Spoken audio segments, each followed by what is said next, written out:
Hi, my name's Andy. Welcome to the lesson. So in this lesson I want to show you Everybody Hurts by R.E.M. The majority of it is based around open chords and fairly simple chords. The trick to this one is that it's a lot of right hand picking individual notes within those chords. It's a very good song for ironing out any weaknesses in your right hand, getting that picking really accurate. We're just going to pick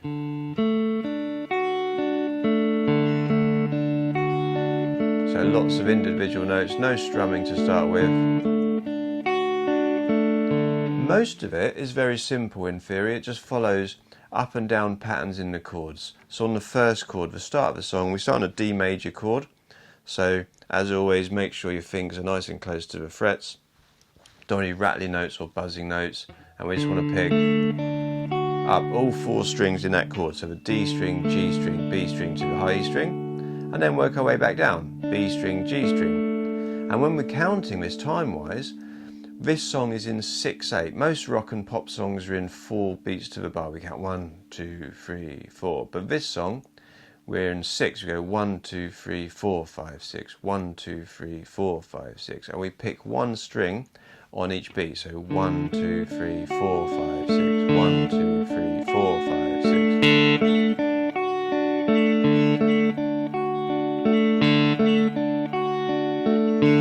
And if we can, the open D string is always on beat 1. Just hit that a little bit louder to really mark where beat 1 is. I'm doing all downstrokes.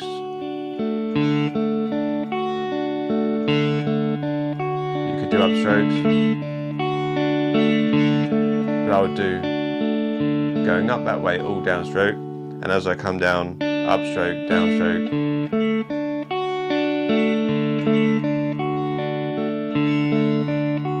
I think stick to downstrokes when you're starting out, just get those really nice and smooth down. If you want to add an upstroke, it's a nice way to, as you get to the top, you go back up, hit that B string with an upstroke.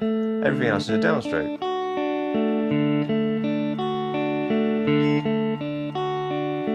So this is great for making sure there's no missing notes in your chord, you've got all those notes nice and clear.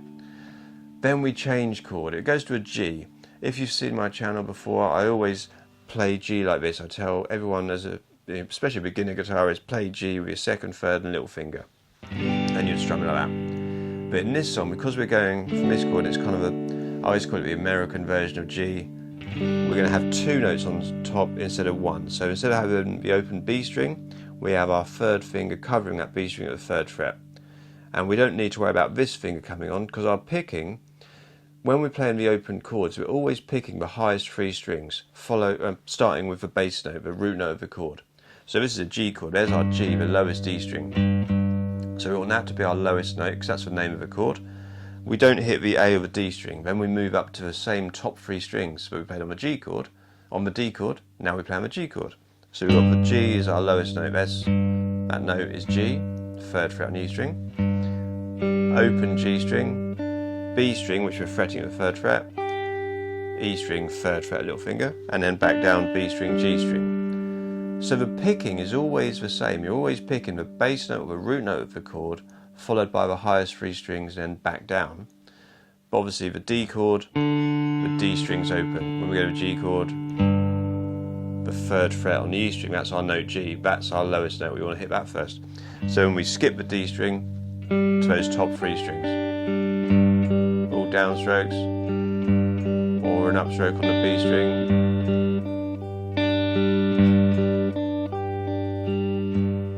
And then we play 2 bars on each chord. We go D, straight to a G, back to our D,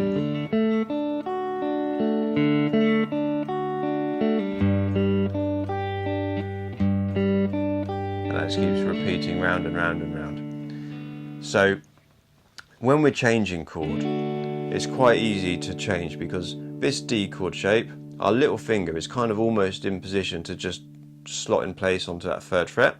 Then these 2 fingers come off and we just move our middle finger down to the 3rd fret on the E string. We go back to our D and we go back to our G chord like this. This finger is resting ever so slightly on the A string, so if I strummed it, I wouldn't hear that note at all. That's a really nice version of G. A bit more of a rocky version. It's got a nice jangle to it. D, G. Okay. Counting 2 bars on each chord. And we play that 3 times. So D for 2, G for 2. Do that 3 times. On the 4th and last time, we do a bar of D as normal. And then we go to G. First bar is normal. Second bar, we're only going to pick 3 notes up. So E string, G string, B string. And then change our bass note to the 2nd fret, which is the note F sharp. And that takes us into the next section, which is now going E minor to A. And we go E minor. Same picking. It's always the bass note, remember? And then the high 3 strings. So the E minor chord, technically we don't need any fingers there. We could just play.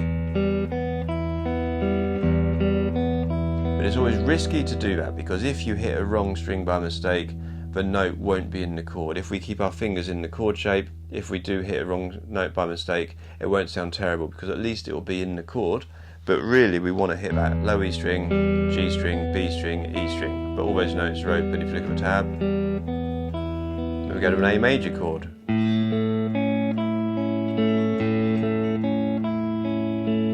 And we repeat that 2 bars of each. 2 bars of E minor, 2 bars of A major. And we do that section 3 times. We go E minor, 2 bars,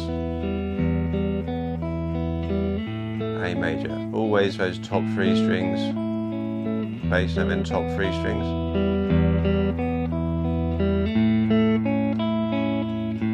On the 3rd time, I would just go E minor, A major. In the 2nd bar of A major on that 3rd time, just do 1 strum to take us back to. It's a very delicate song. You don't want to hit these chords or the individual notes too hard. Keep it nice and mellow and nice and relaxed. But that last time,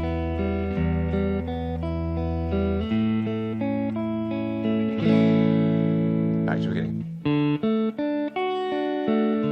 And that's another verse, round that D to G again. And it's very beautiful. Just that one, just those 2 sections put together, the D to the G and then the E minor to the A, is really good practice for your open chords, getting that right hand picking nice and smooth. And yeah, be very delicate with it, get a nice clean guitar tone and just kind of get some hypnotic zen going with your picking. Just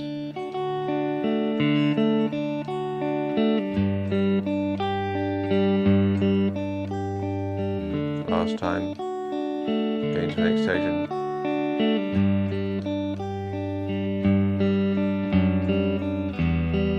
E minor.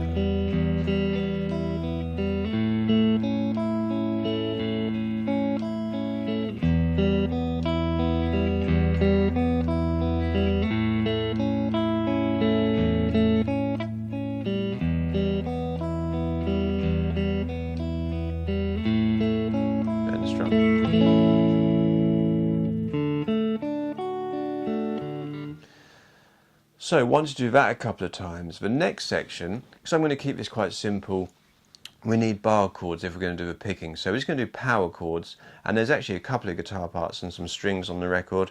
So instead of doing bar chords, we just do power chords. So we're hitting F sharp, and we do some big strums, and then it goes to a B power chord. So it's F sharp at the 2nd fret. So 2nd fret on the E string, 4th fret on the A string. Whether you use your little finger or 3rd finger, and just do a nice big strum, you can lead that into the B, and the B chord is the same shape, just everything moved up 1 set of strings, A string and D string for B. So 2nd and 4th fret on the E and A string, to B, which is 2nd and 4th fret on the A and D string. 1, 2, 3, 4, 5, 6. 1, 2, 3, 4, 5, 6. 2, 3, 4, 5, 6. 1, 2, 3, 4, 5. Do some partying.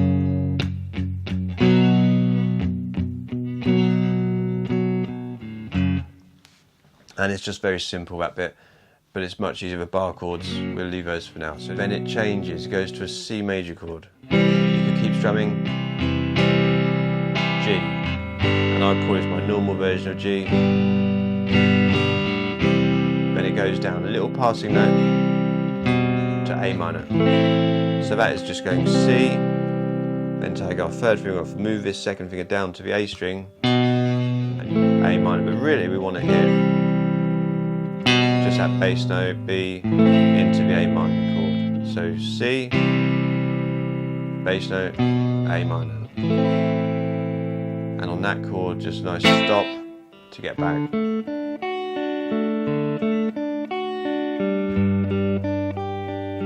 So when we go into a bridge, I'll do a time into a bridge. So we've got E minor, A major. Now into a chorus.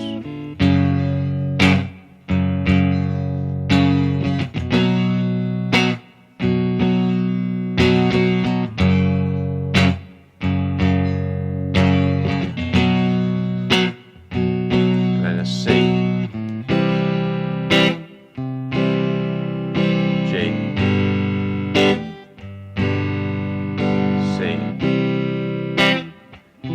Bass, A minor. Pause, then go back to the beginning. And that's the whole thing. You can mess around with it, you can do strum over chords. It's really pretty chords. But the purpose of this song for teaching, I always think, is to get that right hand really accurate, really smooth. Make sure we don't have any missing notes in the chords, no muted notes, no dead notes, and it's not too fast, it's quite manageable for most guitarists, and it's a lot of downstrokes, don't need to do anything fancy with the right hand. But keeping that really controlled and really accurate can be more tricky than you think. It's a bit deceptive, this song.